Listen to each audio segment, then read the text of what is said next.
Hello everyone, হঠাৎ করে আমার মাথায় ভূত চেপেছে যে আমি ডেটে যাব, তাও আবার নিজের সাথে। সেটা চিন্তা করে বিকেলবেলা ফাটাফাট রেডি হয়ে বেরিয়ে পড়লাম।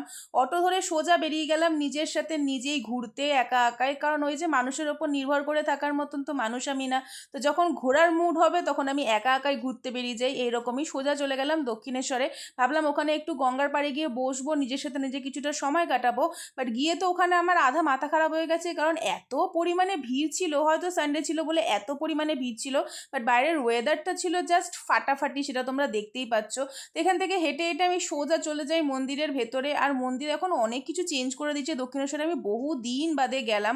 বাট গিয়ে তো ওই যে বললাম, ভিড় দেখে তো আমার মাথা খারাপ হয়ে গেছে। ভেবেছিলাম পুজো দেবো, বাট সে আর সৌভাগ্য আমার হয়ে ওঠেনি। তো সোজা চলে গেলাম আমি গঙ্গার পাড়ে। ভাবলাম গঙ্গার পাড়ে গিয়ে একটুখানি বসি, বাট সেখানেও গিয়ে দেখি লোকের একেবারে মানুষের মাথা মানুষ কামড়াচ্ছে বসে বসে।